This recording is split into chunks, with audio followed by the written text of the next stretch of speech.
The snow fell like ash from heaven, each flake a cold reminder that Montana Territory in the winter of 1867 showed no mercy to the weak. Margaret Rose Sullivan pressed her face against the frost-covered window of her father's cabin, watching the white expanse swallow the world she'd known for 19 winters. Her breath fogged the glass, and through that mist, she saw him approaching the mountain man her father had summoned. He moved through the blizzard as if born from it, a massive figure wrapped in furs and leather, leading a pack mule through knee-deep drifts. Even from a distance, Margaret could see he dwarfed most men. The townsfolk called him Elijah Stone, though few had seen him close enough to confirm if that was truly his name. They said he lived alone in the high country, trading pelts twice a year, speaking to no one unless necessity demanded it. "Get away from that window, girl." Her father's voice cut through the cabin's warmth like a blade. Samuel Sullivan sat at their rough-hewn table, a bottle of whiskey at his elbow and a paper spread before him. "Make yourself presentable. Your future husband's arrived." Margaret's hands trembled as she smoothed her only good dress, a faded blue calico her mother had sewn before the fever took her 3 summers past. "Father, please, there must be another way." "Another way?" Samuel's laugh held no humor. "I owe Josiah Turner $800, and he's given me until sundown to pay or forfeit everything this cabin, our land, even the clothes on our backs. That mountain man's willing to pay my debt for a wife. You should be grateful." Grateful, the word tasted like bile. To be sold like livestock. Her father's fist slammed the table. "You're not being sold, you're being married. It's different." But Margaret knew better. She'd heard her father negotiating with Josiah Turner 2 nights ago, heard him describe her like a mare at auction, young, healthy, knows how to cook and keep house. The memory made her stomach turn. The door opened without a knock, bringing a gust of frozen air and the scent of pine, leather, and something wild. Elijah Stone had to duck to enter, his broad shoulders barely fitting through the frame. Snow clung to his dark beard and the fur hood that shadowed his face. He stood there, silent, water pooling at his feet from the melting ice on his boots. Mr. Stone." Samuel rose, extending his hand with the false charm he reserved for business dealings. "Welcome. This is my daughter, Margaret Rose." The mountain man's gaze found her, and Margaret felt her breath catch. His eyes were gray as winter storm clouds, holding neither cruelty nor kindness, just a profound weariness that seemed older than his years. He nodded once but didn't speak. "She's everything I promised." Samuel continued, filling the silence with his salesman's patter. "Knows her letters, can cipher some. Her mother trained her well in all the womanly arts before she passed. She'll make a fine wife." Elijah Stone pulled a leather pouch from inside his coat and set it on the table with a heavy thud. $800, as agreed. His voice surprised Margaret, deep but soft, like distant thunder. She'd expected growls or grunts from the stories she'd heard. Samuel's eyes glittered as he opened the pouch, counting the gold coins with greedy fingers. Yes, all here." He grabbed a pen and shoved the marriage contract forward. "Just need your mark here, and she's yours." "No!" Margaret stepped forward, her voice stronger than she felt. "I won't sign. You can't force me." Her father's face darkened. "You'll do as you're told, or I'll have Sheriff Watson drag you to the altar in chains. The law's on my side. Girl, until you're wed, you're my property to dispose of as I see fit." She looked to Elijah Stone, searching for any sign of compassion in those storm-gray eyes. "Please, you don't want an unwilling wife. Surely you can see that." The mountain man studied her for a long moment. Then he picked up the pen and signed his name in surprisingly neat script. "The debt is paid. She comes with me." "No." Margaret backed toward her small room. "I need time. My things." "You've got 5 minutes," her father said. "Take only what you can carry. Mr. Stone's got a long ride ahead." In her room, Margaret's hands shook as she gathered her few possessions, her mother's Bible, a silver brush, 2 spare dresses, undergarments, her sewing kit. Everything fit into a small canvas sack. She considered the window, but it was too small and the drop too far. Besides, where would she run in this blizzard? When she emerged, her father was already pouring himself a celebratory drink. He didn't look at her. The preacher's waiting at Turner's trading post. He'll make it legal. Elijah Stone took her sack without a word and headed for the door. Margaret followed on numb legs, pausing at the threshold. "Goodbye, Father." Samuel Sullivan didn't turn around. "Don't make trouble for Mr. Stone, girl. You've shamed this family enough." The cold hit her like a physical blow. Elijah Stone was already loading her sack onto the mule, his movements efficient and practiced. He unhitched a second horse from the post, a gentle-looking mare with a thick winter coat. "Can you ride?" His question was practical, nothing more. "Yes." He helped her mount, his hands careful to touch only her elbow and boot. Despite his size, his grip was surprisingly gentle. They rode in silence through the swirling snow. The town's scattered buildings, ghostly shapes in the white. Turner's trading post squatted like a toad beside the frozen creek. Inside, the air reeked of tobacco, wet wool, and unwashed men. Josiah Turner stood behind his counter, gold teeth gleaming in his merchant's smile. Beside him, Reverend Dawson waited with his prayer book, looking uncomfortable.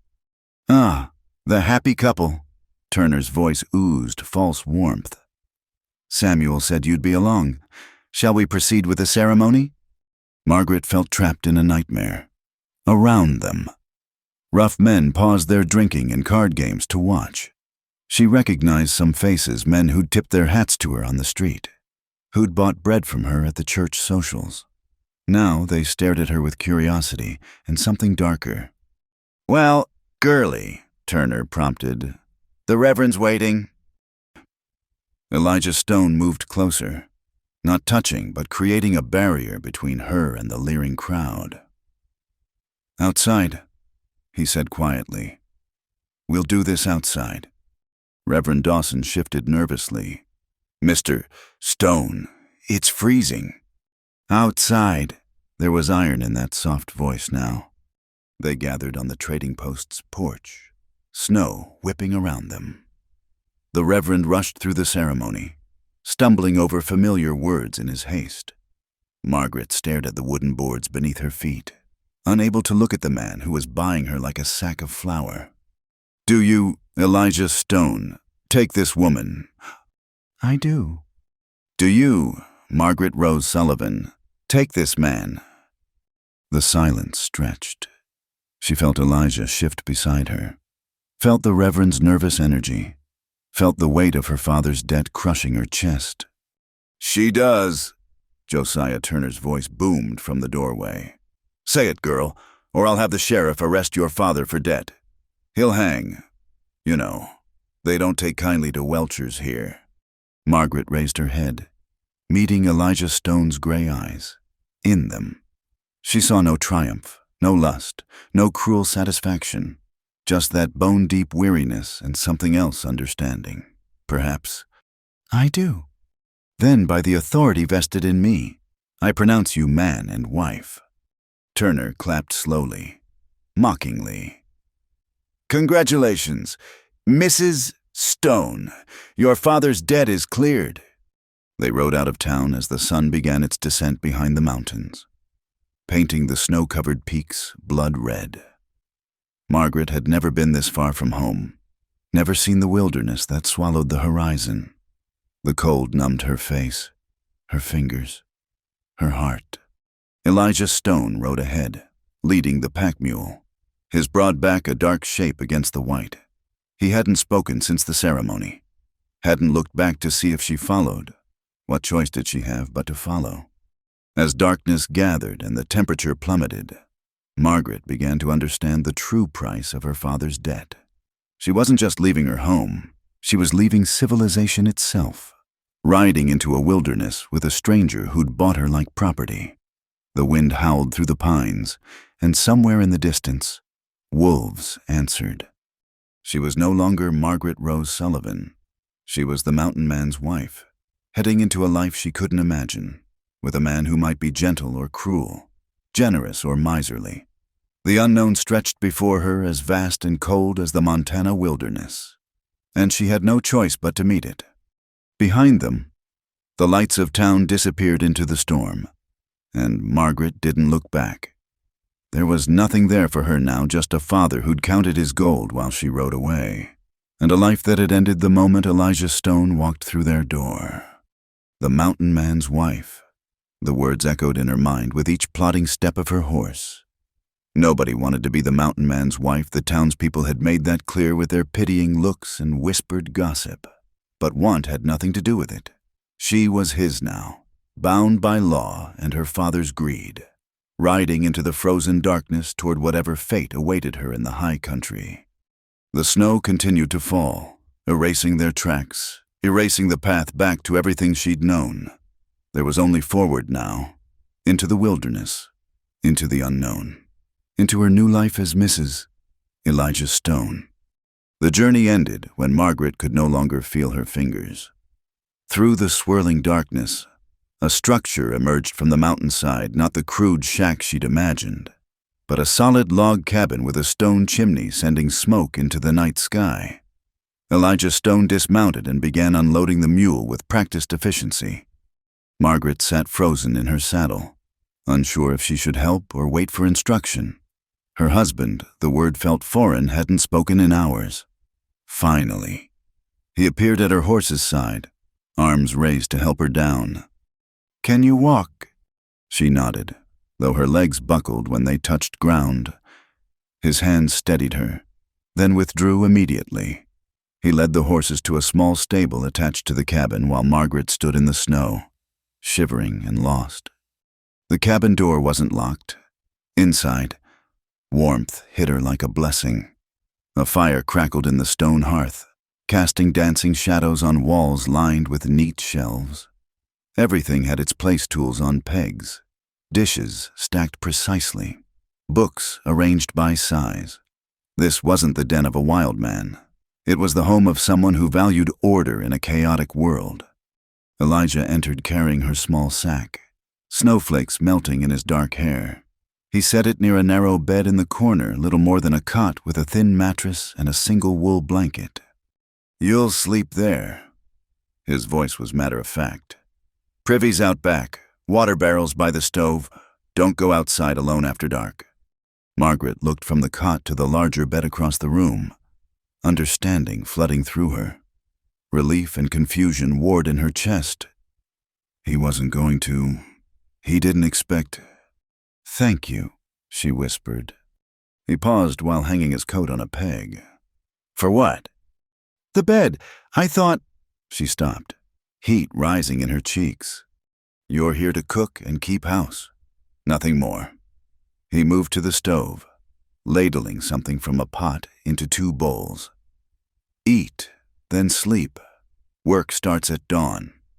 The stew was simple but good venison, wild onions, and herbs she couldn't identify. They ate in silence at a rough table worn smooth by use. Margaret stole glances at her husband, trying to reconcile the fearsome mountain man of legend with this quiet person who kept his home neater than most women. His face, now visible without the fur hood, was younger than she'd expected, perhaps 30 winters. Scars marked his jaw and left eyebrow, but his features were strong rather than brutal.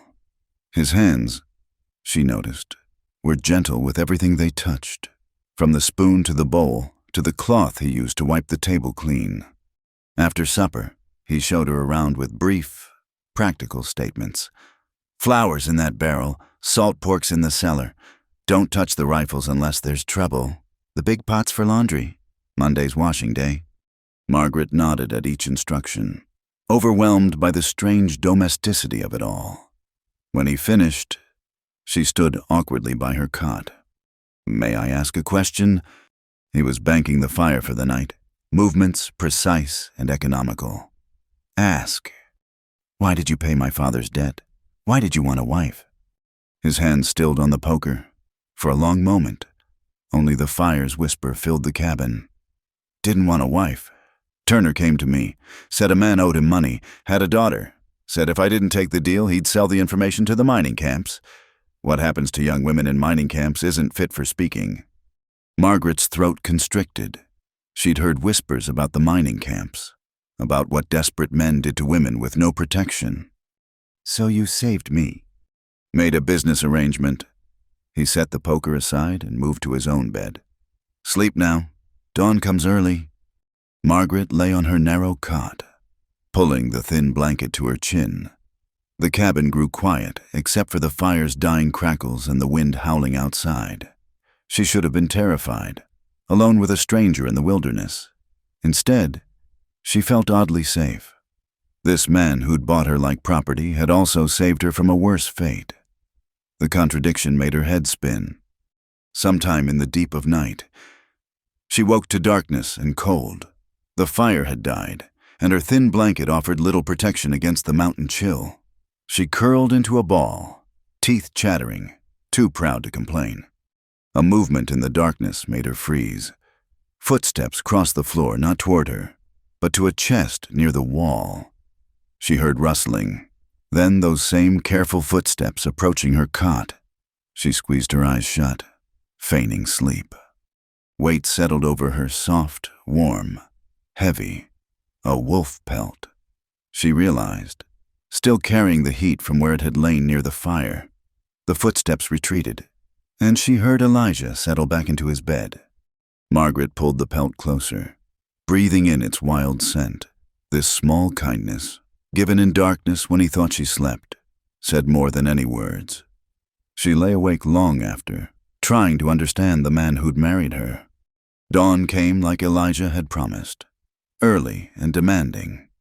Margaret woke to find him already up, stoking the fire and heating water. He glanced at her once, noting the wolf pelt, but said nothing. "Coffee's ready," was all he offered. She dressed quickly behind a blanket hung for privacy, then set about making breakfast with the supplies he'd shown her. Flapjacks, bacon, coffee strong enough to float a horseshoe. He ate without comment, but cleaned his plate, which she took as approval. The days fell into a rhythm. Elijah left after breakfast to check trap lines, returning at dusk with pelts or game. Margaret kept the cabin, learning its particular requirements. The stove needed feeding just so. The water barrel required breaking ice on cold mornings. The floors, she discovered, were worn smooth by years of one man's footsteps, following the same paths. They spoke little.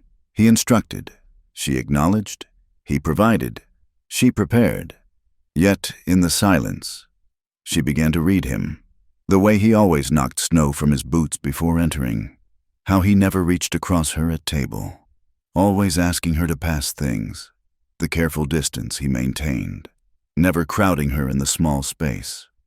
A week passed before she found the books.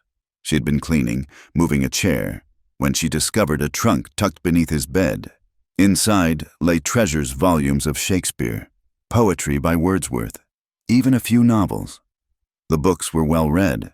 Margins noted in that same neat script she'd seen on their marriage certificate. "You can read them if you like." She jumped, not hearing him return. He stood in the doorway, afternoon light haloing his snow-dusted form. "I didn't mean to pry." "It's not prying. You live here now." He moved to hang up his coat, bringing in the sharp scent of winter pine. "Can you read?" "Yes, my mother taught me." She touched one volume reverently. "I didn't expect—" "What?" "Books, poetry, here." Something shifted in his expression, not quite a smile, but a softening. Winter nights are long. A man needs something besides his own thoughts for company. That evening, after supper was cleared, he pulled out a worn-in volume and began reading aloud. His voice transformed the simple cabin, filling it with Hamlet's anguish and Lear's madness. Margaret sat transfixed, her mending forgotten, watching firelight play across his face as he brought Shakespeare to life in the wilderness. When he finished, silence stretched between them, but it was different now, companionable rather than strained. "My turn tomorrow," she ventured. He nodded, the ghost of a smile touching his lips. "If you like." This became their evening ritual. After the day's work, they'd share stories by firelight. Margaret discovered he favored the romantics, while she preferred adventure tales. He listened to her read with the same focused attention he gave everything, and she found herself choosing passages she thought might please him. The second week brought a blizzard that trapped them inside for 3 days. The forced proximity should have been unbearable. Instead, Margaret found herself relaxing into their quiet coexistence. She learned he carved to pass time, producing intricate figures from pine and cedar, birds, mostly, captured mid-flight with such detail she could count individual feathers. "They're beautiful," she said, examining a tiny wren. He shrugged. "Helps keep the hands busy." On the blizzard's second night, she woke to find him sitting by the fire, a half-carved owl in his hands. Something in his posture spoke of old pain. "Couldn't sleep." He glanced at her. "Storm's loud." But she sensed it wasn't the wind keeping him awake. She rose, wrapping the wolf pelt around her shoulders, and sat across from him. They watched the fire together, not speaking, but the silence felt like sharing. The third week brought a test. Margaret had been gathering kindling near the cabin when she slipped on ice, twisting her ankle. She limped inside, trying to hide the pain, but Elijah noticed immediately. "Sit," not a request. He knelt before her, hands impossibly gentle as he examined her ankle. She bit her lip, unaccustomed to being tended. "Not broken, needs wrapping." He fetched cloth and began binding her ankle with the same careful precision he brought to everything. "You should have called out." "I didn't want to bother you." He looked up then, those gray eyes serious. "You're not a bother. You're my wife." The words hung between them, carrying weight beyond their simple meaning. He finished wrapping her ankle and stood, already moving to take over her chores. "I can still work," she protested. "Rest today, heal." He paused at the door. "That's not a request." Margaret rose. It was the first time he'd used her given name. The sound of it in his quiet voice did something strange to her heart. That night, as she lay on her cot with her ankle elevated, she watched him prepare their simple supper with the same competence he brought to everything. This man who'd bought her to save her from worse, who gave her warm pelts in the night and read poetry by firelight, who touched her with such careful gentleness. Who was he really? Elijah. He turned from the stove. "Thank you for everything, for understanding." He was quiet for a long moment. Then, "You were cold." 3 words, echoing what he'd said that first night about the wolf pelt.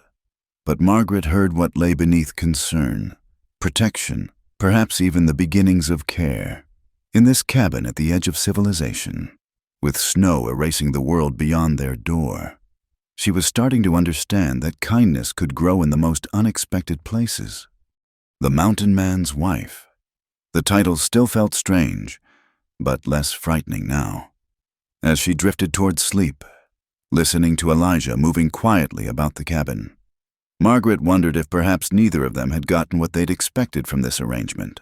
Perhaps they'd found something neither had dared to hope for: a chance at understanding, companionship, maybe even peace. Outside, the wilderness howled its ancient songs, but inside the cabin was warmth and quiet comfort.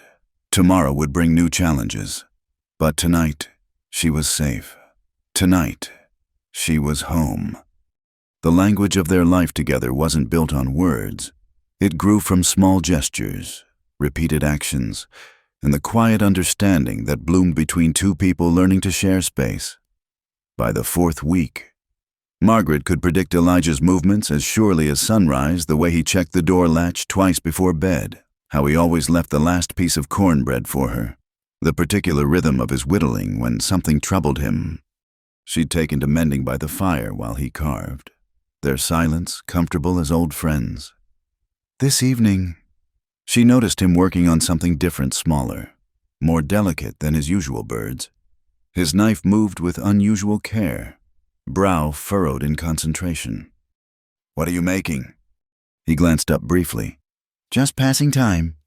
But she saw how he shielded the piece with his body, how his thumb swept over it repeatedly, testing the smoothness. When he finally retired, earlier than usual, the small carving went with him, tucked into his shirt pocket. The next morning brought fresh snow and a change in routine. Instead of heading to his trap lines immediately after breakfast, Elijah lingered, standing awkwardly by the table. "Something wrong?" Margaret asked, concern threading through her voice. He reached into his pocket and withdrew the carving, a tiny wooden sparrow, so detailed she could see individual tail feathers. He set it on the table between them, not quite meeting her eyes. "For you." Margaret lifted the delicate bird, marveling at the craftsmanship. Unlike his other carvings, this one had been polished until it gleamed, smooth as river stone. "It's beautiful," she breathed. "But why?" "Thought you might like it." He shifted, uncomfortable with the conversation. "For your shelf, the one by your bed." She'd arranged a small collection there, her mother's Bible, the silver brush, a few pressed flowers she'd found in the pages of one of his books. He'd noticed. This man, who spoke perhaps 20 words a day, had noticed her small attempt to make the corner her own. "Thank you." The words felt inadequate. "I'll treasure it." He nodded once and escaped to his traps. But Margaret caught the pleased look that flickered across his face. She placed the sparrow on her shelf, where morning light would catch its polished wings. Days passed, and their communication evolved. A bowl of soup placed just so on the table meant, "You look tired, rest while you eat." The fire built up before dawn meant, "I heard you shivering last night." A new cake of soap appearing by the wash basin meant, "I noticed you were running low." Margaret responded in kind. His favorite shirt, mended with tiny, almost invisible stitches. Extra coffee, strong and black, on mornings after restless nights. Fresh pine boughs arranged on the mantel because she'd seen him smile at their scent. The first time he truly spoke beyond instructions or necessities came on a night when wind rattled the cabin walls. Margaret had been reading aloud from Ivanhoe when a particularly fierce gust made the whole structure groan. She paused, glancing nervously at the ceiling. "Built to last," Elijah said quietly. "Stood through worse than this." "How long have you lived here?" He was silent so long she thought he wouldn't answer. Then, 7 winters.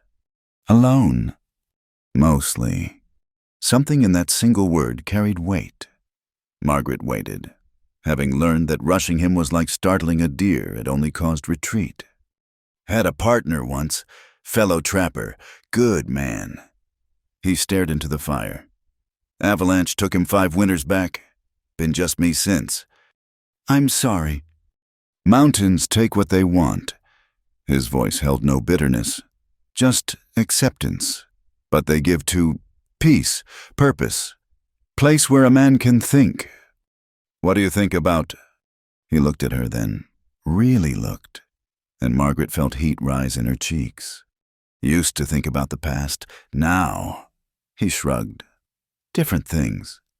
The conversation ended there, but something had shifted. A door, long closed, had cracked open. Their most profound communication came through crisis.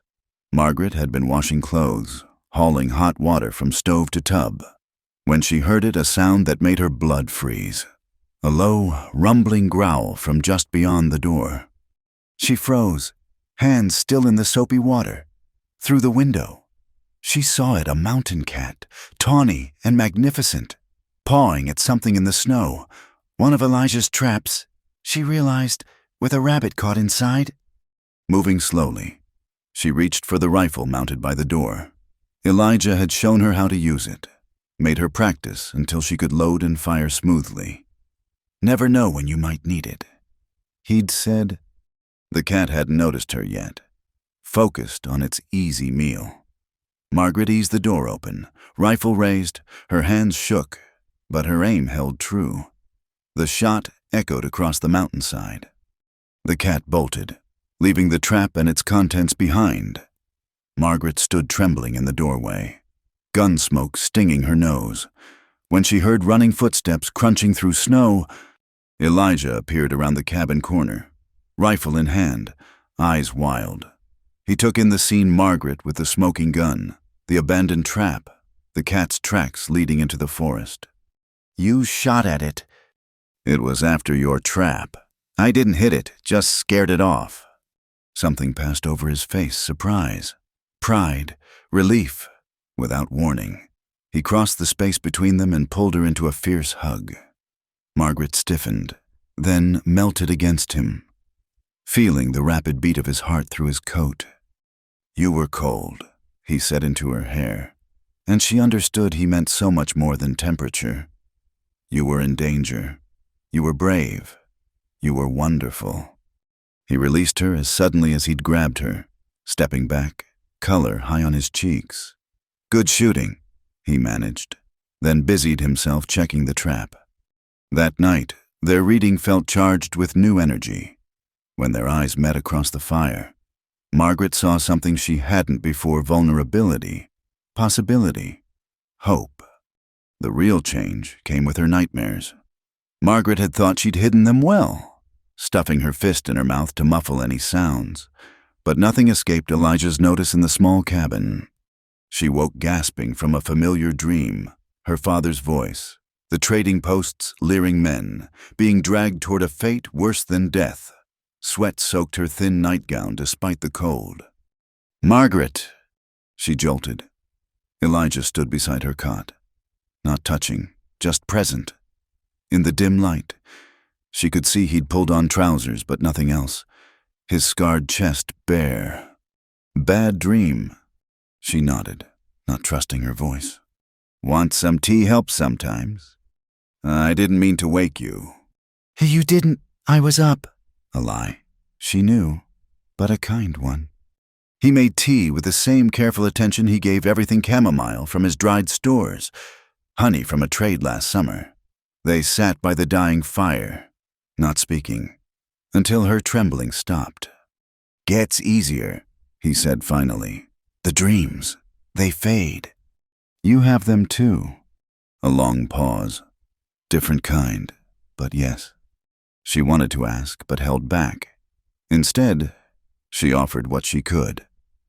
"I dream about the trading post, about what would have happened if..." "Didn't happen?" His voice held quiet certainty. "Won't happen. Not while I draw breath." The fierce protectiveness in those words made her eyes sting. "Why do you care?"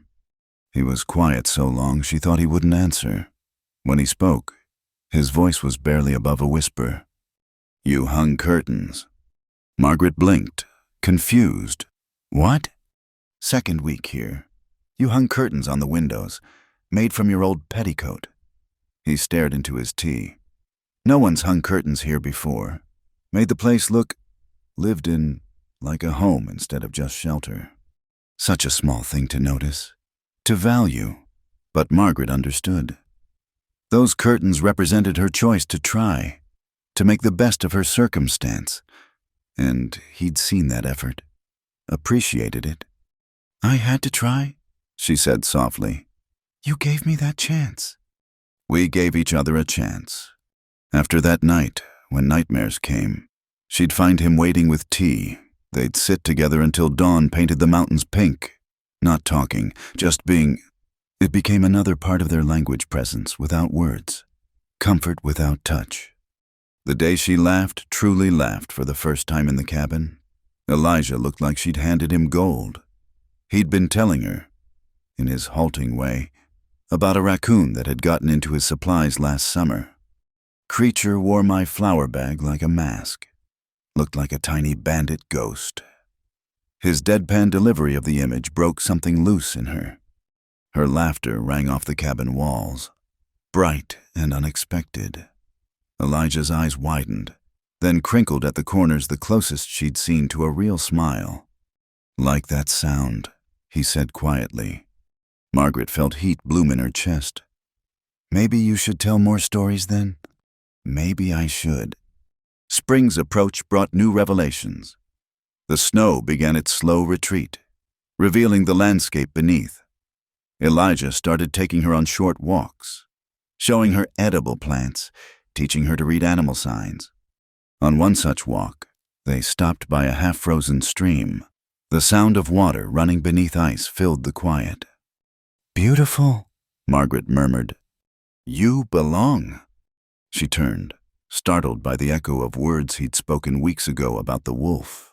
What? He gestured at the landscape around them. Here. You belong here now. Mountains have accepted you. How do you know? You don't fight it anymore. The quiet, the cold, the isolation. He picked up a smooth stone, turning it in his fingers. You've made peace with it. Not everyone can. I had a good teacher. That earned her a look soft, almost wondering. Didn't teach you courage. That was already there. They stood by the stream, watching water win its slow battle against winter. Margaret realized their silences had changed. Early on, they'd been walls between strangers. Now they were bridges, carrying meaning too deep for words. That evening, as she prepared supper and he worked on a new carving, Margaret found herself humming something she hadn't done since her mother died. She stopped, embarrassed, but Elijah looked up. Don't stop. Nice sound. So she continued. An old lullaby her mother used to sing. The domestic scene her cooking, him carving, firelight dancing on log walls filled her with unexpected contentment. This strange, arranged life had become something neither expected. When she placed his plate before him, their fingers brushed. Neither pulled away immediately. His calloused thumb swept across her knuckles, just once, before releasing her. Thank you, he said, and she knew he meant for more than supper. You were cold, she replied, using his own words, their private language for care. His smile, small but real, transformed his weathered face. Not anymore. That night, as Margaret lay on her narrow cot with the wolf pelt warm around her, she listened to Elijah's steady breathing across the room. They'd built something in these weeks of silence and small gestures, not yet love, perhaps, but understanding, trust, the possibility of more. Tomorrow would bring new challenges. Spring meant trips to town for supplies, facing the world that had sold her like property. But tonight, in their cabin where words were rare but meaning abundant, she felt safe, wanted, home. The mountain man's wife, she was beginning to understand what that truly meant, not ownership or obligation, but partnership, two lonely souls making a life in the wilderness, speaking in soup bowls and sparrows, finding warmth in the cold, vast silence of the mountains. The nightmare came on a moonless night when spring rain drummed against the cabin roof. Margaret thrashed in her sleep, caught in familiar terrors, her father's sneering face, rough hands dragging her toward the mining camps, voices discussing her like livestock at market. She woke with a strangled cry, her nightgown damp with cold sweat. Margaret. She jerked upright. Elijah stood halfway between their beds, hair tousled from sleep, concern etched across his face. He'd never come this close during her nightmares before, always maintaining that careful distance. I'm sorry, she gasped. I didn't mean... Breathe. His voice held the same calm authority he used with spooked horses. Just breathe. She tried, but the dream's claws still dug deep. Her whole body shook with the memory of what almost was, what could have been. Without thinking, she reached out a trembling hand. Elijah hesitated for a heartbeat, then took it. His calloused palm engulfed hers, warm and steady. He didn't pull her closer or retreat, just stood there, an anchor in her storm. Tell me something real, she whispered. Something to push the dreams away. He was quiet for a moment, thumb moving in small circles on her wrist. First time I saw the sunrise from Eagle's Peak, I thought I understood why God rested. Some things are too perfect to improve on. Sky went from black to purple to pink to gold, like the world was being born all over again. Made me feel small, but good small, like I was part of something bigger. Margaret focused on his voice, on the rough gentleness of his hand, letting reality seep back in. Have you ever taken anyone else there? No. Would you? She swallowed. Would you take me? His hand tightened briefly on hers. When you're ready, yes. They stayed like that until her trembling stopped, connected by touch and quiet understanding. Finally. Elijah squeezed her hand once and stepped back. Sleep now. I'll keep watch. He moved his chair to face the door, rifle across his lap. Margaret knew no danger threatened outside. He was guarding against her inner demons, standing sentinel against nightmares. The gesture broke something open in her chest. Elijah? He glanced back.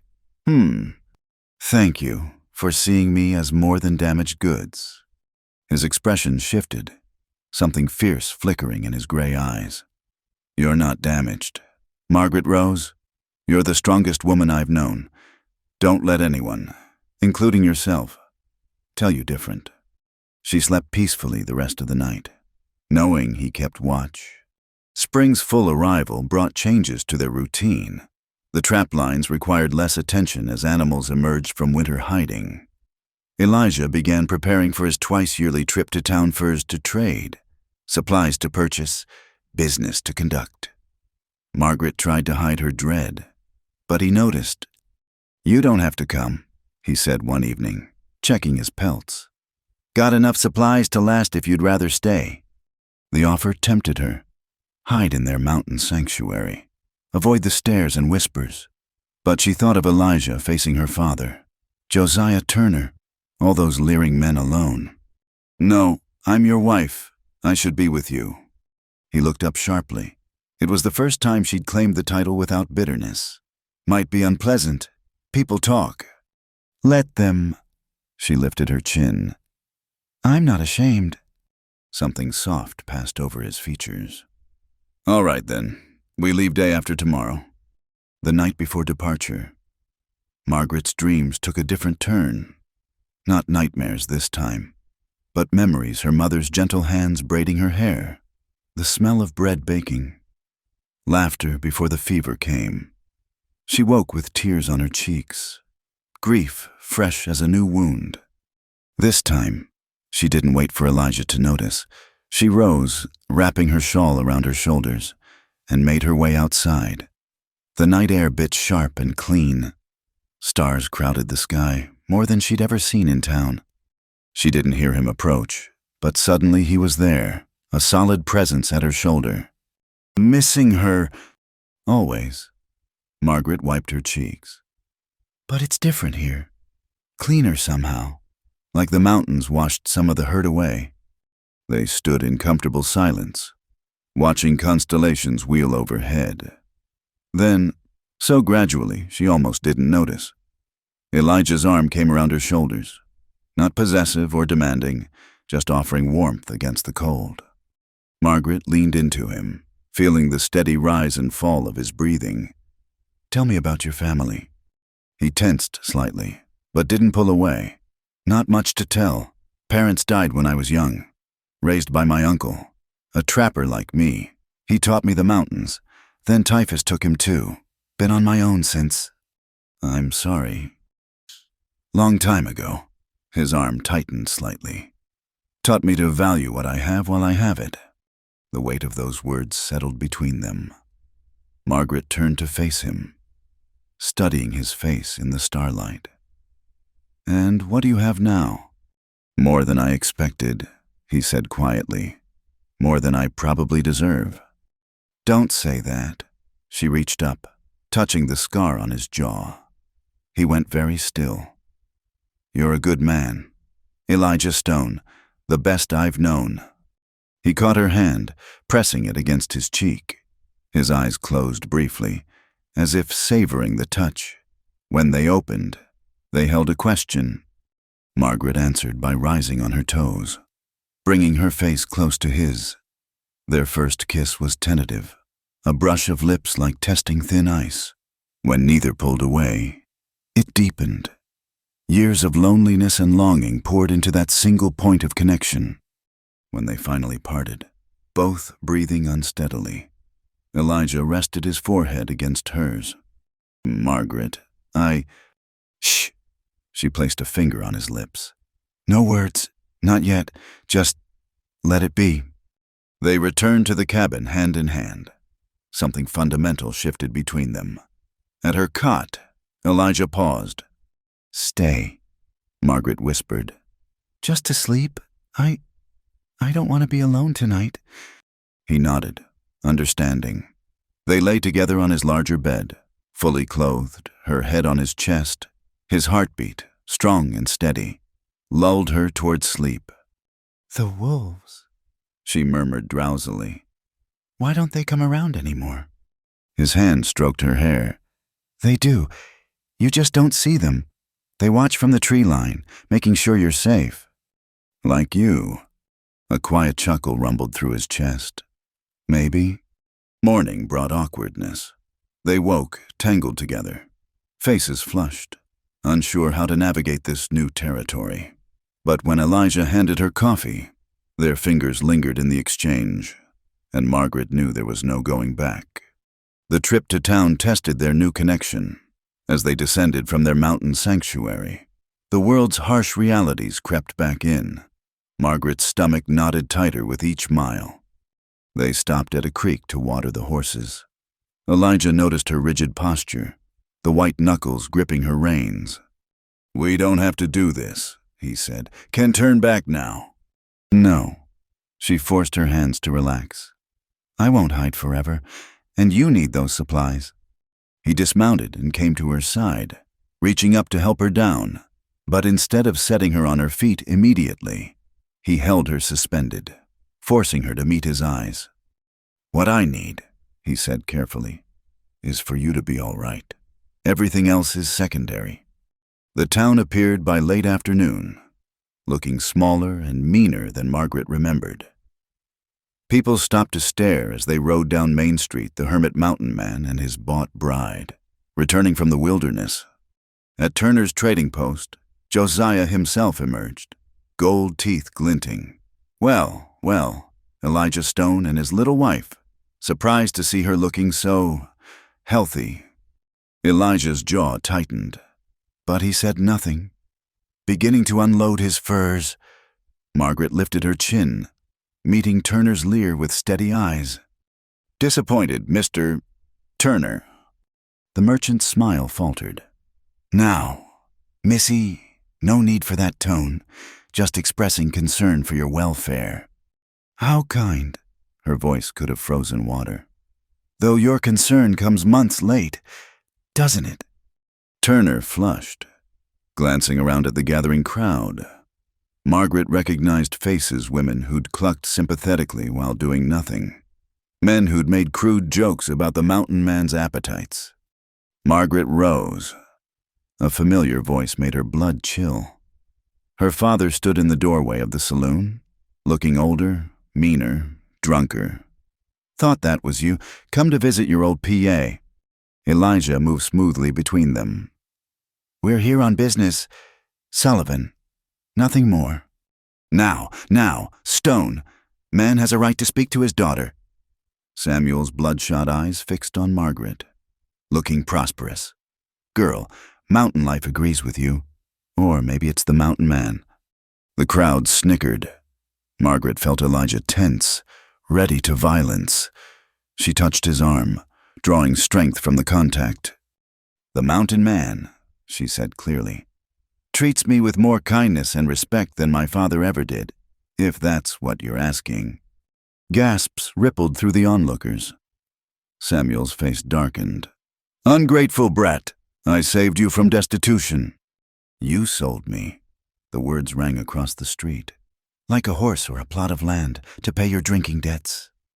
"Better than what you deserved. Putting on airs. Thinking you're better than—" "Enough." Elijah's voice cut like a blade. "Say another word to my wife, Sullivan, and you'll answer to me." And unlike you, I protect what's mine." The threat hung in the air. Samuel sputtered but backed down, slinking into the saloon.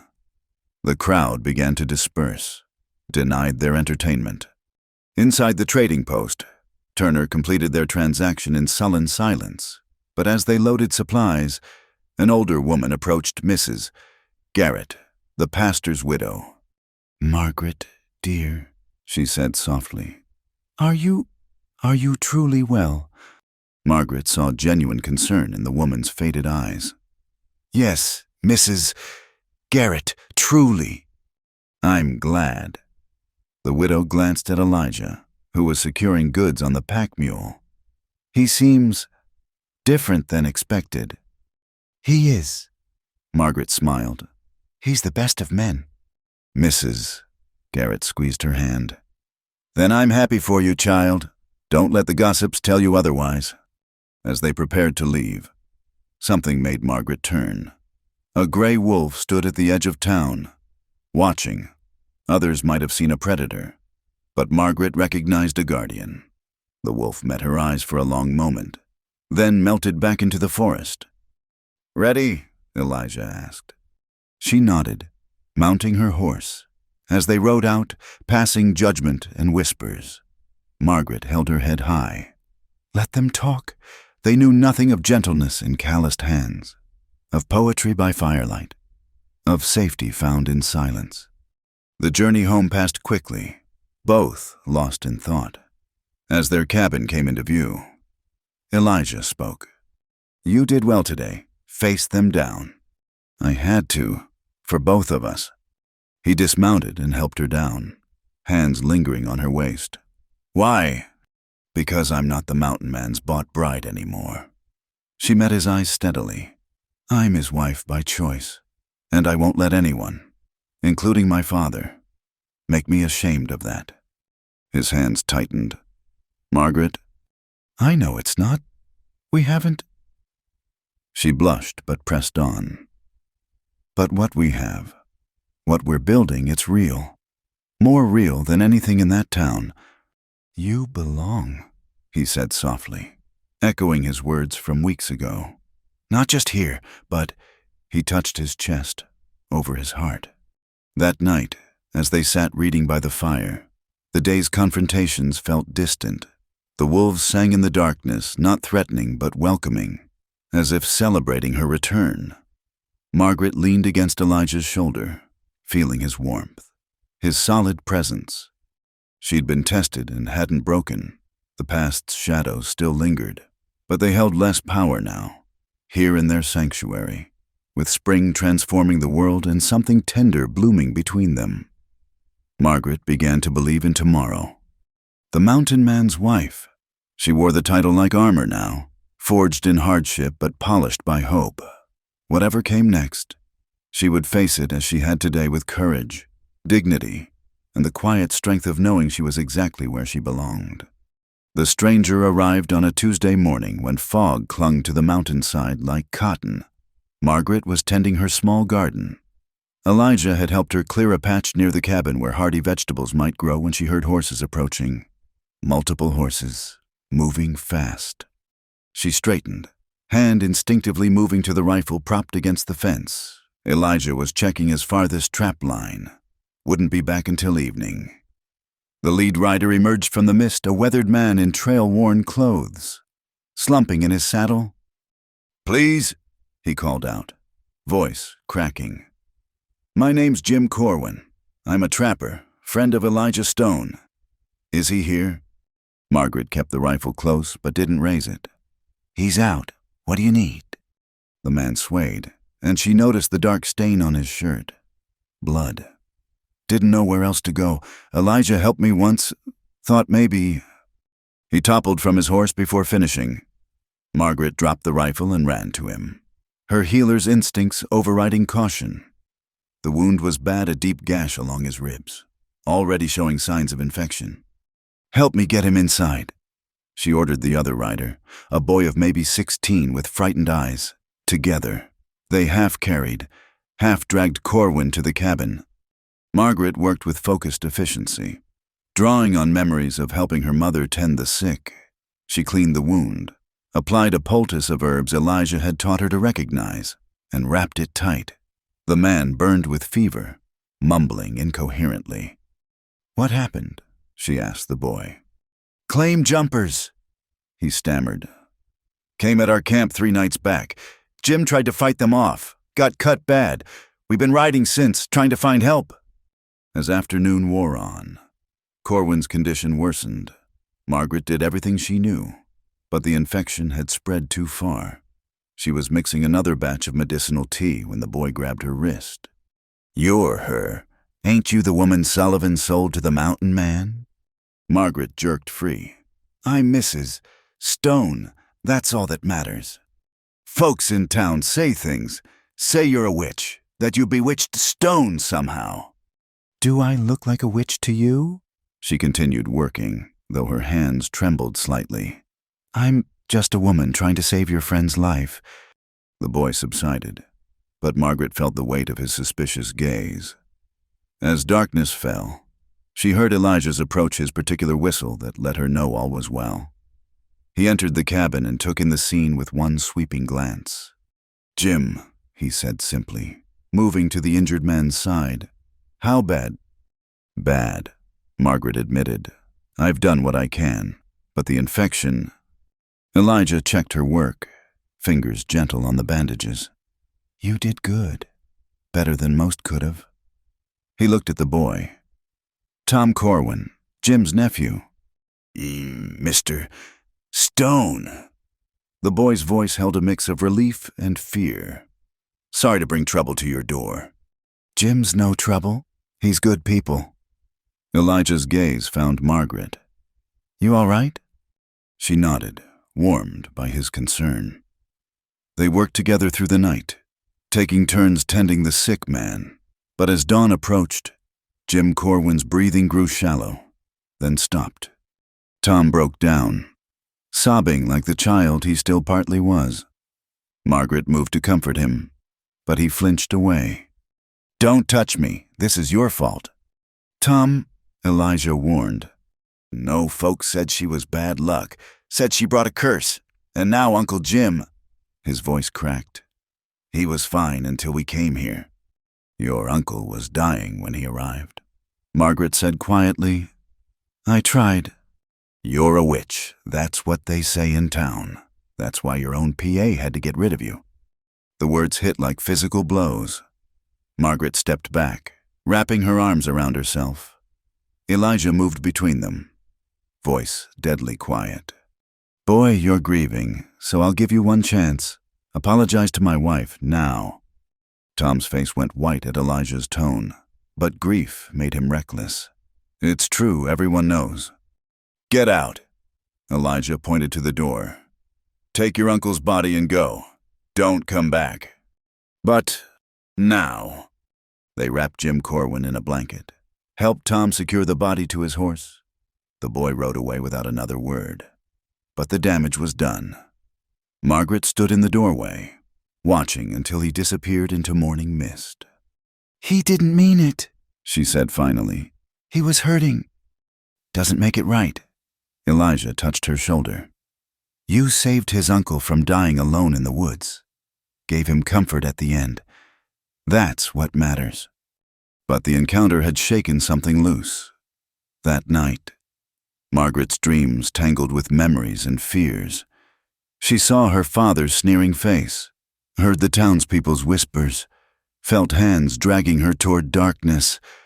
But now Tom's words wove through it all. Witch, curse, bad luck. She woke gasping, disoriented.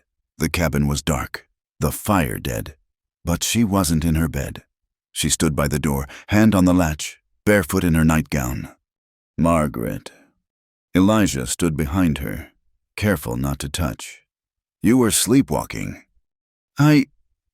She stared at her hand on the door latch. "I don't remember getting up." He guided her gently back to their bed now, where they slept chastely but close. "Just a dream. You're safe." But it happened again the next night, and the next. Each time, Elijah found her at the door or window, staring at something only she could see. Dark circles appeared under her eyes. Her hands shook as she worked. "Maybe there's something to it," she said one morning, voice hollow. "The curse. Maybe I do bring bad luck." "Stop!" Elijah caught her hands, stilling their trembling. "You're exhausted and upset. That boy's words got under your skin." "But what if—" "No." He cupped her face, forcing her to meet his eyes. "I know who you are. Margaret Rose. You're the woman who hung curtains in my bare cabin, who faced down a mountain cat to protect my traps, who stood tall in town when they tried to shame you. That's not bad luck. That's strength." She wanted to believe him, but doubt had taken root. When a sudden storm damaged their roof, when one of the horses went lame, when Elijah cut his hand on a trap, each incident felt like proof of Tom's accusations. The breaking point came 2 weeks later. Margaret was alone, Elijah having gone to help a neighbor with a barn raising. She was bringing in laundry when she saw them 5 riders approaching through the trees. Her blood went cold as she recognized the lead rider, Tom Corwin. But now he wore a deputy's badge, and his companions looked like hired thugs rather than lawmen. "Mrs. Stone," Tom called, dismounting with newfound authority. "By order of Sheriff Watson, you're to come with us." "On what grounds?" "Suspicion of witchcraft and murder." His young face held vicious satisfaction. "Jim's death, plus that business with the mountain cat, plus folks saying you've bewitched Elijah Stone. Sheriff wants you questioned." Margaret knew better than to believe him. This wasn't justice. It was revenge twisted into something worse. "I'll wait for my husband." "No waiting." One of the thugs stepped forward. "You come quiet, or we take you rough. Your choice." She thought of Elijah returning to find her gone, the cabin ransacked, thought of these men waiting to ambush him. "I'll come. Just let me leave a note." "No notes. Move." They bound her hands, threw her across a saddle like baggage as they rode away. Margaret caught a glimpse of gray shadows in the trees, the wolves, watching. She prayed they would somehow alert Elijah. The ride was brutal, designed to humiliate and exhaust. By the time they stopped at an abandoned miner's shack miles from anywhere, Margaret could barely stand. They shoved her inside, tied her to a chair. "Here's how this works," Tom said, trying to sound older than his years. "You confess to witchcraft. Sign this paper saying you enchanted Mr. Stone, and we let you go. Run far away. Never come back." "And if I refuse?" One of the thugs smiled unpleasantly. "Then we wait for your husband. When he comes, and he will come, we put a bullet in him. Self-defense against a man crazed by witchcraft. Either way, you lose him. Your choice is whether he lives or dies." Margaret's heart clenched. They'd planned this carefully, using her love for Elijah against her. "You're not a deputy. That badge is stolen." "Maybe, but who's going to question it when we bring in a dead mountain man and his witch wife?" Tom leaned close. "Uncle Jim was all I had. You took him from me. Now I take everything from you." Hours passed. They tried various tactics, threats, lies about Elijah abandoning her, promises of mercy if she confessed. Margaret remained silent, drawing on the same strength that had carried her through her father's betrayal. As darkness fell, she heard a sound that made her captors freeze, a howl, long and mournful, answered by another, then another. The wolves had come. "Just wolves," one thug muttered, but his voice shook. Then, cutting through the night like a blade, Margaret. Elijah's voice, closer than they'd expected. The men scrambled for positions, weapons drawn. Margaret's heart raced. He was walking into a trap. "Elijah! No, it's an ambush!" A rifle butt cracked against her temple, sending stars across her vision. But her warning had been enough. Instead of bursting through the door, Elijah's voice came from a different direction. "Tom Corwin, figured it was you. That badge won't save you when folks learn what you've done." "Come out, Stone!" Tom's young voice cracked. Or we hurt her worse. Silence. Then the wolves howled again closer. Surrounding the shack, one thug broke, running for the door. He made it 3 steps before a gray shape knocked him down. Not killing, just preventing. You boys made a mistake. Elijah called. Could have let grief run its course. Instead, you took my wife. Now you face the consequences. More wolves appeared, 5, 6, a full pack. They didn't attack, just circled, yellow eyes gleaming. The remaining thugs pressed together, terrified. Call them off, Tom screamed. Call off your demons. Not mine to command. They protect what they choose. Elijah stepped into view, rifle steady. Let her go. Walk away. Last chance. Margaret saw the moment Tom broke. His hand moved toward his gun, desperation overcoming sense. But before he could draw, a wolf leaped not at him, but at the weapon, knocking it away. Tom fell backward, sobbing. The remaining men threw down their weapons, hands raised. Elijah moved through them like a force of nature. Reaching Margaret's side, his hands were gentle as they cut her bonds, checked her injuries. I'm sorry, she whispered. I tried not to bring trouble. Shh. He pulled her against him. Not your fault. Never your fault. The wolves escorted them out, the would-be vigilantes stumbling ahead, thoroughly cowed. At the edge of the forest, Elijah stopped. You boys will ride to Fort Madison. Turn yourselves in for kidnapping and impersonating lawmen.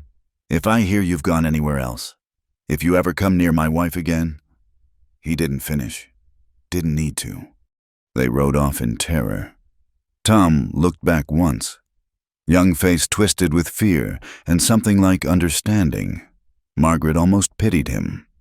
As they walked home through the moonlit forest, wolves padding silently alongside, Margaret marveled at the strange turn her life had taken. These wild creatures had claimed her as surely as the mountains had, as surely as Elijah had. How did you know? She asked. Came home. You were gone, but the wolves were waiting. Led me right to you. He squeezed her hand.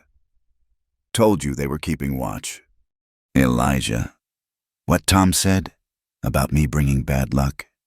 He stopped walking, turned to face her fully.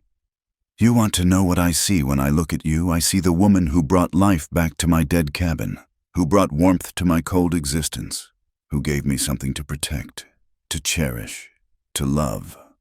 His voice roughened on the last word. If that's bad luck, I'll take it every day until I die. Love, she whispered. Been trying not to say it, didn't want to pressure you, but after tonight, he cupped her face. I love you, Margaret Rose Stone. Witch or not, curse or not, you're the best thing that ever walked into my life. She kissed him then, pouring all her fear and relief and growing love into the contact. Around them, the wolves sat like sentinels, guarding this moment of connection. When they reached the cabin, Elijah insisted on tending her injuries as he cleaned the cut on her temple with careful hands. Margaret realized Tom's words had lost their power. She wasn't cursed or bringing bad luck. She was chosen by this man, by these mountains, by the wild things that recognized her as one of their own. The past is going to keep trying to drag us back, she said quietly. Then we face it together. He pressed a kiss to her forehead. You and me and whatever army of wolves decides to tag along. Margaret laughed, really laughed for the first time since Tom's first visit. Outside, as if in response, a wolf howled. Not mournful this time, but triumphant. A sound of belonging, of pack, of home. The mountain man's wife had faced her demons and emerged stronger. Whatever shadows the past sent creeping, she would meet them with courage, knowing she was no longer alone. Never alone. As long as the mountains stood and the wolves sang and Elijah Stone's steady heart beat beside hers. The bounty hunter arrived with the first snow of early winter, riding a black horse that looked as mean as its rider. Margaret saw him first from the window where she was mending one of Elijah's shirts. Something about the way he sat his saddle, the way his eyes swept the clearing, made her blood run cold. "Elijah," she called softly. He was beside her in an instant, following her gaze. His expression hardened. "Get the rifle. Load both barrels." The stranger stopped just outside comfortable shooting range, hands visible but near his weapons. "Elijah Stone." "Who's asking?" "Name's Jake Thornton." The man's voice carried like winter wind. "Got paper here says there's a bounty on a woman, kidnapped from her father's protection. Maybe bewitched, possibly dangerous. $500 reward." Margaret's hands trembled as she loaded the rifle. $500 more than most men saw in a year. Her father and Josiah Turner had escalated their game.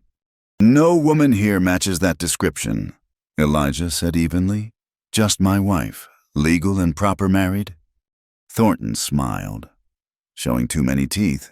"Funny thing about that, paper says the marriage ain't valid, says the woman was of unsound mind, influenced by unnatural forces, says anyone helping hide her is guilty of harboring a fugitive. That paper isn't worth the ink it's printed with." "Maybe not, but $500 spends just fine." Thornton shifted in his saddle. "Here's my proposition. I leave peaceful like. Tell them I couldn't find her. You make it worth my while. Say $200. I don't pay extortion." Then we got ourselves a problem. More riders emerged from the tree line, 3 men, hard-faced and well-armed. "See, I ain't leaving empty-handed. Either I get paid to go, or I collect that bounty. Your choice, mountain man." Elijah stepped onto the porch, rifle casual in his hands but ready. "Third option. You leave now, alive. Test me, and the wolves will feast tonight." Thornton laughed. "Wolves? You trying to scare me with fairy tales?" As if summoned, a low growl rumbled from the forest. Then another. Gray shapes moved between the trees, barely visible but undeniably present. The horses began to dance nervously. "Oh, last warning," Elijah said. But Margaret had seen enough. These men wouldn't leave peacefully. She could read it in their postures, their exchanged glances. They'd come for blood and money, and they'd get both if she let 'em. She stepped out beside Elijah. "I'm the one you're looking for." "Margaret, no." "It's all right." She kept her voice steady, though her heart hammered. "Mr. Thornton, before you try to collect that bounty, perhaps you'd like to hear the truth." The bounty hunter's eyes glittered with greed. "Don't much care about truth, Missy. Just payment. Even if the truth could save your life." That got his attention. Margaret descended the porch steps slowly, aware of every gun trained on her. Elijah moved to follow, but she held up a hand. "You want to know about bewitching?" She let bitter laughter color her voice. "My father sold me to pay his drinking debts. Sold me like cattle to a man I'd never met. When I found kindness instead of cruelty. When I chose to stay with my husband instead of running back to abuse that became witchcraft in their eyes." She pulled up her sleeve, revealing old scars. "These came from my father's righteous anger. She showed the newer marks from Tom Corwin's rope from good Christian townspeople who tried to force a confession. Tell me, Mr. Thornton, which is the greater evil, a woman finding happiness, or men who sell their daughters and hire killers when they can't control them anymore?" One of Thornton's men shifted uncomfortably. "Jake, maybe we should—" "Quiet." But Thornton was listening now, calculating. "You're saying the old man lied?" "I'm saying he's a drunk who'd sell his own mother for whiskey money. Check his debts at Turner's if you don't believe me. Check how much he spends at the saloon. Then ask yourself, is his word worth dying for?" "Dying," Thornton scoffed, but his eyes flicked to the forest where more wolves had appeared. Margaret took another step forward. Behind her, she heard Elijah cock the rifle. "My husband will protect me, that's certain. The wolves, they've claimed me as pack, that's also certain. But what's most certain, Mr. Thornton, is that my father doesn't have $500. Never has, never will. You kill us. You'll never see that bounty. You'll have murdered 2 people for a drunk's false promise." She saw doubt creep into the bounty hunter's eyes. His men were openly nervous now, horses fighting their control as wolf scent filled the air. "Prove it," Thornton demanded. "Prove you're his legal wife." Margaret reached into her pocket, pulling out the marriage certificate she'd taken to carrying. Signed by Reverend Dawson, witnessed by half the town, legal as any marriage in the territory. Thornton studied the paper from horseback. "Could be forged." "Could be, but are you willing to bet your life on it?" Elijah's voice cut cold as mountain stone. "Because that's what you're doing. Kill my legal wife, and I'll hunt you to the ends of the earth. The law will be on my side. Every bounty hunter in the territory will be looking for you. That's if the wolves leave enough to identify."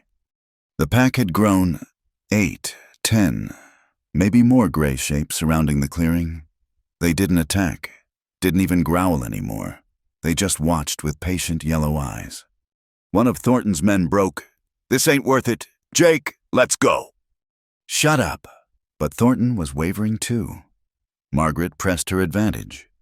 "Or," she said quietly, "you could do the smart thing, go back to town, tell my father and Turner you couldn't find me. Tell them the mountain man's wife died of fever, lost in an early storm. Whatever story you like, take whatever partial payment they'll give for your trouble. Live to hunt another day." "And why would I do that?" "Because you're a businessman, Mr. Thornton, not a fool." She met his eyes steadily.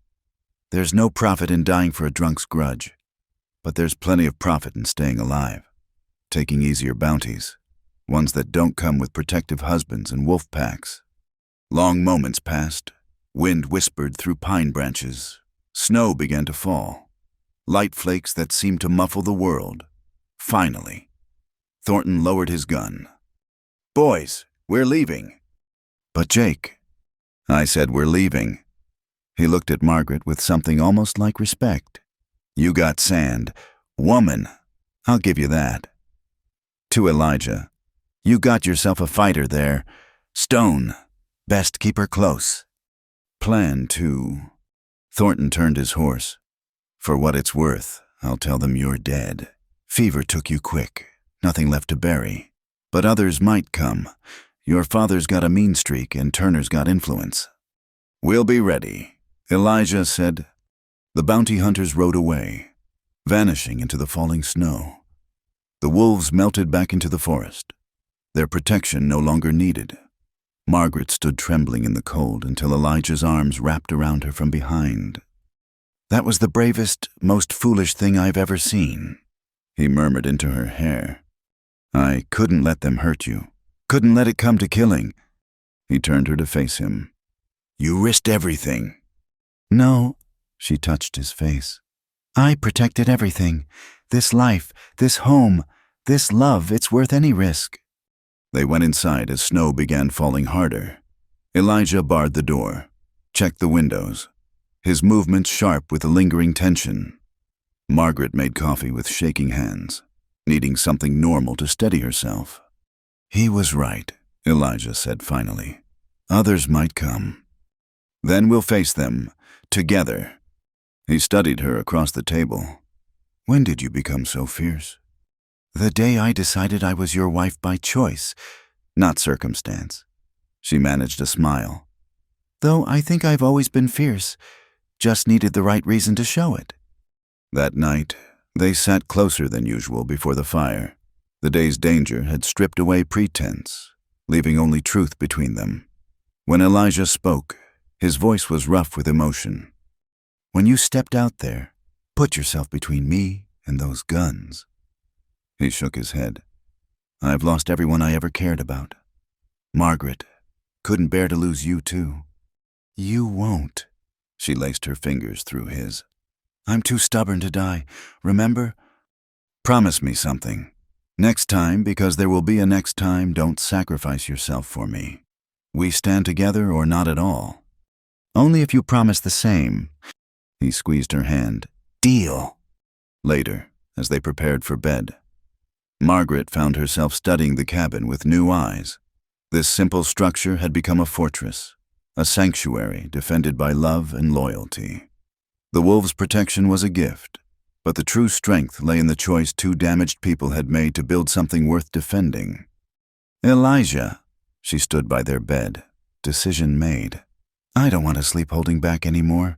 We're married. We've faced death for each other. I want to be your wife in truth. He went very still. Margaret, you don't have to. I know. That's why I want to. She moved closer, hands resting on his chest. Unless you don't. He silenced her with a kiss, different from their careful touches before. This carried heat and promise, acknowledgement of all they'd survived and all they hoped to build. When they parted, both breathless. His eyes held a question. Yes, she whispered. Yes to all of it. That night, as snow buried the world outside, they became truly one. Not from duty or arrangement, but from choice. From love tested by fire and found true. The next morning brought a transformed world. Snow had erased all tracks, covered all scars. Margaret stood at the window, wrapped in a blanket in Elijah's arms, watching the pristine wilderness. It's beautiful, she murmured. It is, but he was looking at her, not the view. A movement caught her eye. A single wolf sat at the forest edge, coat silver against the snow. It looked directly at her, amber eyes holding acknowledgement, approval, promise. Then it turned and vanished into the trees. They'll keep watching, Elijah said. The pack protects its own. Margaret leaned back against him, feeling the solid warmth of his presence. So do we. Whatever came next, her father's grudges, Turner's greed, society's judgment, they would meet it as they had met everything else. Together, the mountain man and his chosen wife, defended by love, loyalty, and the wild things that recognized kindred spirits. She thought of Jake Thornton riding back to town with his lie about her death. In a way, he'd be telling the truth. The frightened girl sold for her father's debts had died. In her place stood a woman who knew her own strength, who'd found love in the wilderness, who'd earned the loyalty of wolves and the heart of a good man. The mountain man's wife. She wore the title now not as a brand of shame, but as a badge of honor. Let them come with their papers and guns and righteous anger. They'd find more than they bargained for in this cabin where love had taken root and grown strong as mountain stone. Outside, the snow continued to fall, blessing and concealing in equal measure. Inside, two hearts beat as one, ready for whatever storms might come. The confrontation had ended not in violence, but in truth the most powerful weapon Margaret had discovered she possessed. The winter deepened after the bounty hunter's visit, wrapping their mountain world in pristine white silence. But inside the cabin, warmth bloomed between Margaret and Elijah like spring flowers beneath snow. Their physical union had unlocked something deeper, not just passion, but a tenderness that transformed their daily life. Margaret woke before dawn, nestled against Elijah's warmth, his arm curved protectively around her waist, his breath steady against her neck. 6 months ago, she'd been a frightened girl sold to a stranger. Now she couldn't imagine waking any other way. She tried to slip out quietly to start breakfast, but his arm tightened. Stay, he murmured, voice rough with sleep. Sun's not up yet. The fire needs tending. Fire can wait. He pulled her closer. This can't. She smiled into the pillow. This new Elijah, affectionate, openly caring, still surprised her.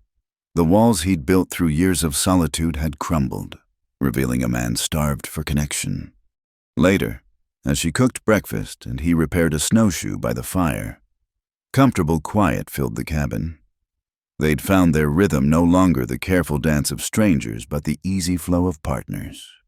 Been thinking, Elijah said, not looking up from his work. Spring comes. Maybe we take that trip to Eagle's Peak, the one I promised. Margaret's hand stilled on the coffee pot. He remembered that conversation from months ago, when she'd been drowning in nightmares. I'd like that. Good. He glanced up, a smile playing at his lips. "Want to show you something?"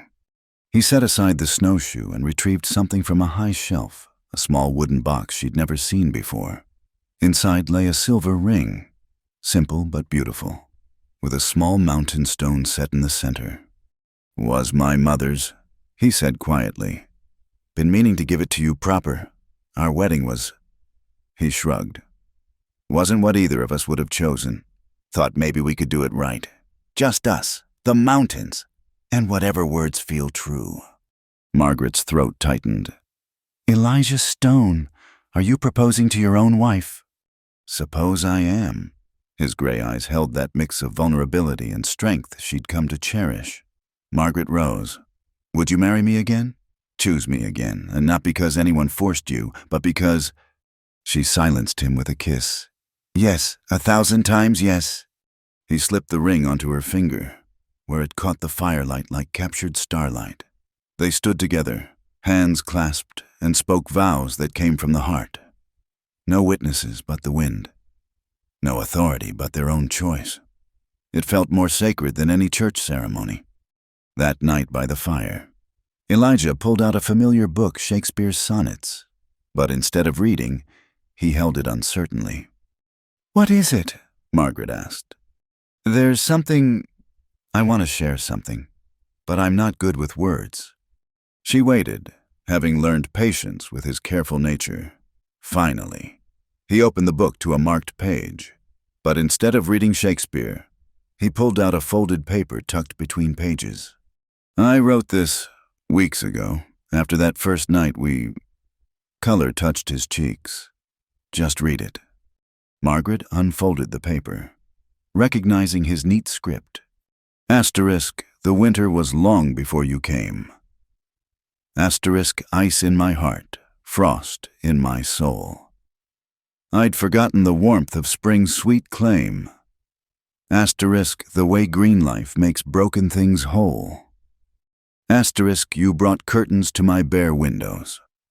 Asterisk, laughter to my silent rooms. Asterisk showed me how love quietly grows. Asterisk, asterisk, in the spaces between the mountains' glooms. Asterisk, I was cold, so cold, for so long. Asterisk, but you are the fire that won't burn out. Asterisk, in your eyes I've found where I belong. Asterisk, in your heart, what life is about. "Elijah," she breathed. "This is beautiful." He ducked his head. "It's simple. Not fancy like real poetry." "It's perfect." She traced the words with trembling fingers. "No one's ever written poetry for me before." "Might write more," he admitted. "You make me want to find words for things I never tried to say before." They made love that night with a new sweetness, bodies speaking the devotion words could only approximate. Outside, snow fell steadily, sealing them in their private world. The days that followed held a golden quality despite the winter darkness. They worked side by side, Elijah teaching Margaret to set snares, Margaret teaching him new recipes with their simple supplies. Evenings brought shared books and quiet conversation, the poetry of daily life together. One night, as Margaret mended and Elijah carved, she found herself humming her mother's lullaby again. This time, he joined in with a low harmony, surprising them both. "You can sing," she accused, delighted. "Not well, but my mother used to sing that same tune. Different words, though. Sing them for me."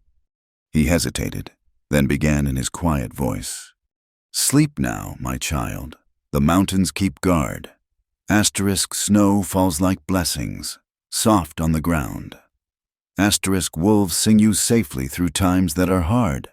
Asterisk, in morning, love's light will surely be found." Asterisk. Margaret's eyes misted. "That's lovely. Your mother sounds wise." "She was." He focused on his carving. "Died when I was 7. Fever took her quick, but I remember her voice, singing me to sleep." "Tell me about her." So he did, words coming easier now. Stories of a woman who'd followed her trapper husband into the wilderness, who'd made a home from nothing, who'd found joy in simple things. Margaret shared her own memories, her mother's gentle hands, her father before drink took hold, the way their house smelled of bread and hope before everything went wrong. "We're orphans, both of us," Margaret said softly. "but we've made our own family." Best family I could ask for. He reached across the space between them, taking her hand. "Margaret, I need to tell you something. About my scars. About what happened before." She squeezed his fingers. "Only if you're ready." He took a breath. "Had a wife once. Before. Her name was Sarah." Margaret kept her face calm, though her heart clenched. He'd never mentioned this before. "Met her in Missouri. I was young, working lumber camps. She was—" He smiled sadly. "She was sunshine, all light and laughter. We married fast, built a little cabin, planned a future." His hand tightened on hers. "She died in childbirth. The baby, too. I was out hunting, trying to provide, came back to blood and silence." "Oh, Elijah." "Burned that cabin down. Couldn't stand the sight of it. Came to these mountains meaning to die. I think, but the mountains wouldn't let me. Kept me going, day after day, until living became habit instead of choice." He looked at her then, eyes bright with unshed tears. "Then you arrived, scared and fierce and hanging curtains like you meant to stay. First time in 7 years I wanted tomorrow to come." Margaret moved to him, settling in his lap, holding him close. "She would want you happy." "I know." He buried his face in her hair. "Took me time to believe I deserved it, deserved you. Still not sure I do." "You do." She pulled back to meet his eyes. "We both deserve this. We've earned it with every hard day survived, every kindness shared, every choice to stay." They held each other as the fire burned low, sharing warmth and wordless comfort. Later, as they prepared for bed, Elijah disappeared outside briefly. He returned with something wrapped in cloth. "One more thing," he said, almost shy. "Made this for you." Margaret unwrapped it carefully, gasping at what lay within. A wooden sculpture of 2 wolves, intertwined, so detailed she could see individual fur marks. But these weren't just any wolves. One was clearly larger, protective, curved around its smaller mate. Their poses spoke of partnership, equality, fierce devotion. "It's us," she whispered. "It's how I see us." He touched the carving gently. "Equal, together, strong." That night, she showed him without words how much his gift meant. They moved together with perfect understanding, bodies finding rhythms as natural as breathing, when release claimed them. Margaret heard wolves howling outside, a wild song of celebration that matched her heart's joy. In the aftermath, tangled together in their warm bed. Elijah spoke into the darkness. "Never thought I'd have this again. Love, home, purpose." "Neither did I." She traced patterns on his chest. "That girl who was sold like property, she's gone. That frozen man living alone in the mountains, he's gone too. We've become something new together." "What have we become?" She considered. "Free, whole, home to each other." "I like that." He pressed a kiss to her forehead. "My wife, my love, my home." "The winter is long," she said, echoing words he'd spoken months ago. "Not anymore," he replied. "Not with you here. You ended my winter. Margaret Rose, you brought spring to these old bones." They drifted toward sleep, wrapped in each other and in the contentment of souls who'd found their match. Outside, snow continued to fall, but inside was warmth and light and the poetry of 2 hearts beating as one. In the morning, they'd return to the rhythm of daily life, chores and meals and simple pleasures. But tonight was for celebrating the miracle of connection, the gift of choosing love in a world that had tried to deny them both.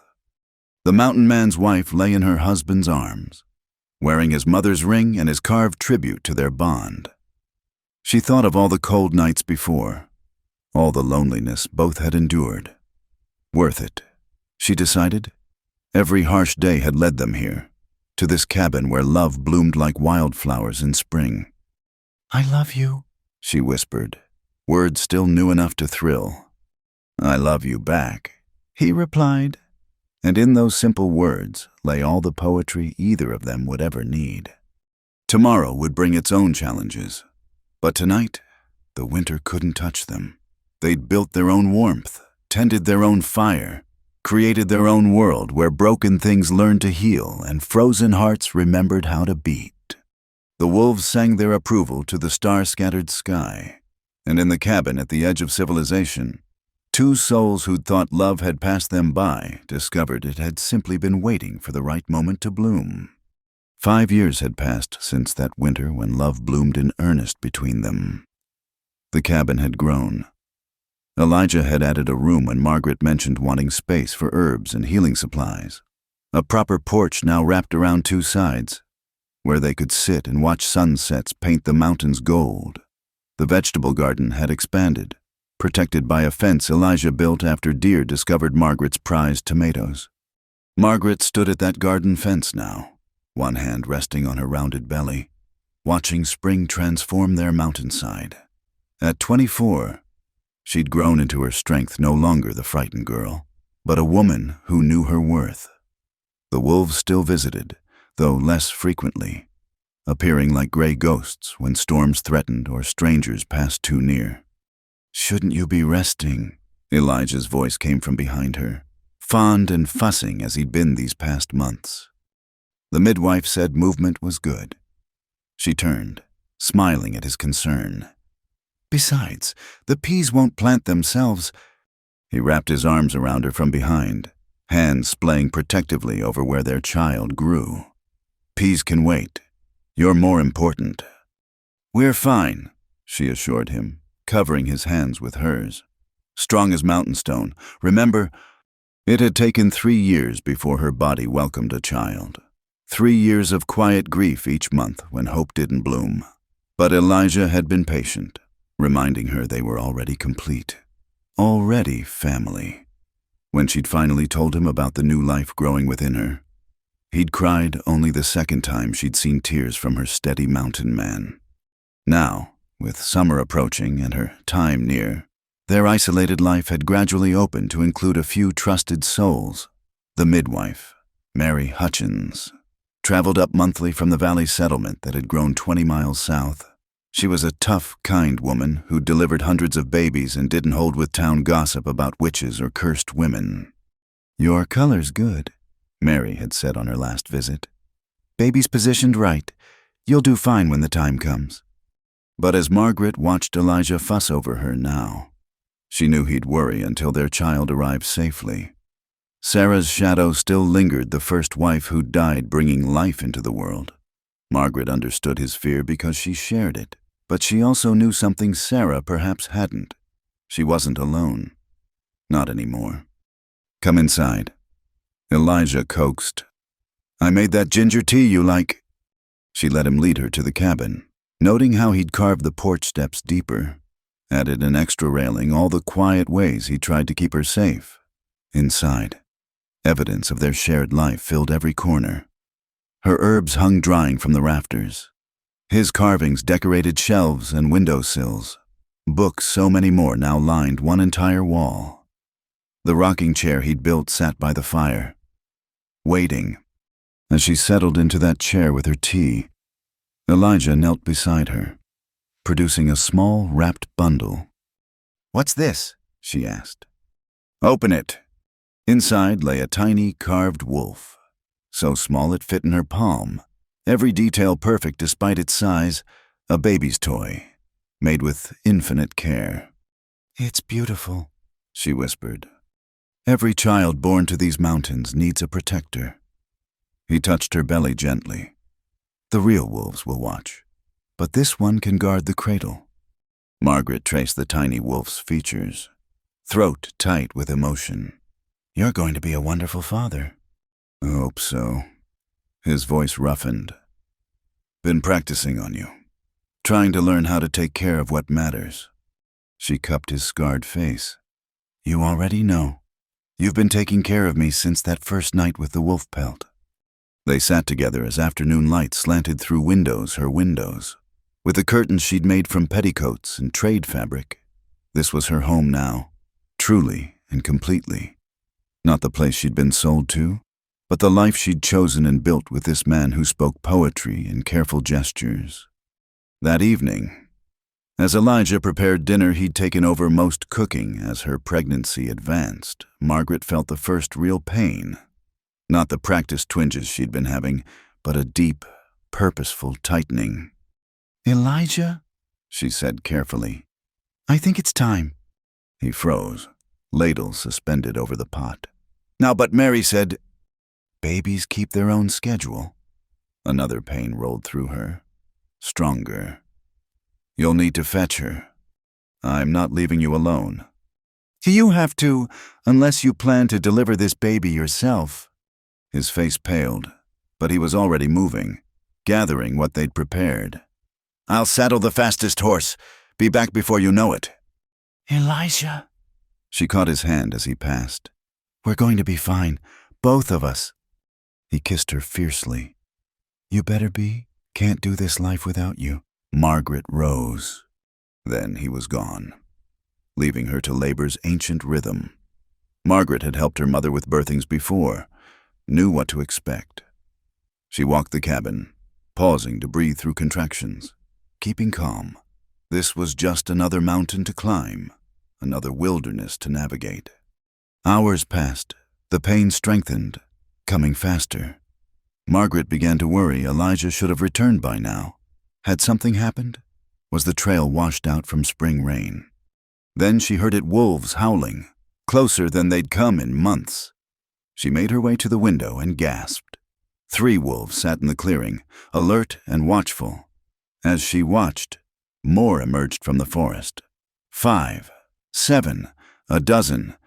They arranged themselves in a protective circle around the cabin. "Guard duty?" she asked through another contraction. "Elijah must have asked you to watch me." The lead wolf, the same silver female who'd acknowledged her years ago, tilted her head as if listening. Then all the wolves settled into waiting positions, patient as stone. Margaret labored on, drawing strength from their presence, her wild guardians. Keeping vigil while her husband raced through darkness. She thought of all the miles traveled to reach this moment, from the frightened girl sold for debt to the woman bringing new life into the world, protected by love, both human and wild. Finally, blessed finally. She heard horses. Elijah burst through the door. Mary Hutchins right behind him. 13 wolves, Mary muttered, shaking her head. Never seen the like. "They're friends," Margaret managed between pains. "Come to welcome the baby." Mary gave her a sharp look but said nothing, immediately taking charge. "You," she pointed at Elijah. "Boil water, lots of it, and stay out of my way unless I call." What followed was the oldest dance of all, woman helping woman bring forth life. Mary's competent hands and calm voice guided Margaret through each stage. Elijah hovered, fetching and carrying, his face tight with worry but following orders. "You're doing fine," Mary soothed as transition hit hard. "Baby's coming just right." Margaret gripped the bedpost, power coursing through her. This was nothing like being sold and helpless. This was choosing to create, to give, to love. This was strength. "One more push," Mary commanded. "That's it." A cry split the air, not Margaret's, but a new voice, fierce and perfect. Mary lifted a squirming bundle, already announcing displeasure at the cold world. "A girl," she announced, "healthy and loud as a wolf pup." Elijah made a sound half laugh, half sob, as Mary placed their daughter in Margaret's arms. The baby quieted immediately, dark eyes seeking her mother's face with that ancient wisdom newborns carry. "She's perfect," Margaret whispered, touching tiny fingers, miniature toes. "Elijah, look what we made." He sat beside them, tears flowing freely now, one arm around Margaret and one hand cupping his daughter's head. "She's beautiful, like her mother." What will you call her? Mary asked, cleaning up with practiced efficiency. Margaret and Elijah looked at each other. They'd discussed names for months, but hadn't decided. Now, seeing her, the choice felt clear. Hope, Margaret said. Hope Sarah Stone, for the future, and for the past that brought us here. Elijah's arms tightened around them. Hope, he repeated. Yes. Mary stayed the night, ensuring all was well. When she finally prepared to leave the next afternoon, she paused at the door. That child's blessed, she said quietly. Born to love, guarded by wolves, raised in these mountains. She'll be something special. After Mary left, Margaret and Elijah settled into the wonder of new parenthood. Hope proved a content baby, nursing well, sleeping in reasonable stretches. The wolves remained for 3 days, a patient honor guard, before melting back into the forest. On the 3rd night, as Margaret rocked Hope by the fire, she thought about the journey that had brought them here.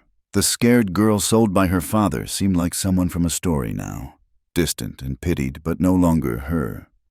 What are you thinking? Elijah asked from where he was carving another toy.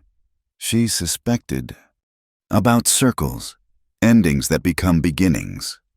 She touched Hope's downy hair. I was nobody. The girl nobody wanted. The wife nobody envied.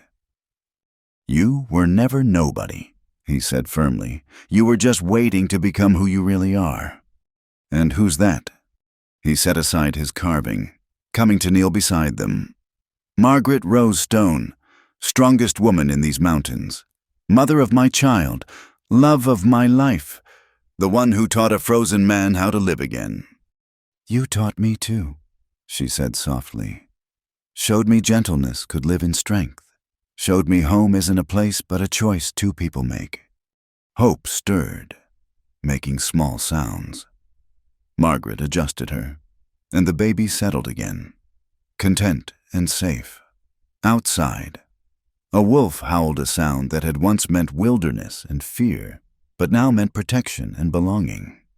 Nobody wanted to be the mountain man's wife, Margaret murmured, remembering those long-ago whispers in town, until she saw his gentle heart. And nobody thought the mountain man could love again, Elijah added, until she hung curtains in his heart. They smiled at each other, partners in the truest sense. Tomorrow would bring new challenges, raising a child in the wilderness, protecting her from a world that might not understand. But tonight, in their cabin filled with herbs and carvings, books and baby sounds, they were complete. The girl who'd been sold was gone. The man who'd lived frozen was gone. In their place sat a family, forged in hardship but polished by joy. The mountains had tested them and found them worthy. The wolves had judged them and granted protection. Most importantly, they'd chosen each other, again and again, building a love that transformed curse into blessing. Hope yawned, tiny fist waving. Margaret caught it, marveling at the miracle of those perfect fingers. This child would know only love, only belonging. She'd grow up running with wolves, learning her letters by firelight, understanding that strength and gentleness were partners, not opposites. Our happy ending, Elijah said, reading her thoughts as he so often did now. No, Margaret corrected. Our happy beginning. And in the cabin at the edge of the world, where wild things recognized their own and broken hearts learned to heal, a family faced the future without fear. They'd earned their joy, their peace, their hope. They'd written their own story in defiance of what others expected, and found it better than any fairy tale. The mountain man and his wife, the wolves and their pack, the baby born to both wilderness and love. Together, they were home. Thank you so much for joining me on this incredible journey through the Montana wilderness. I hope Margaret and Elijah's story touched your heart as much as it touched mine while sharing it.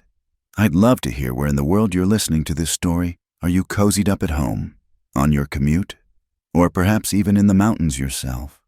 Please share in the comments below. And let's connect over our love of these Wild West tales.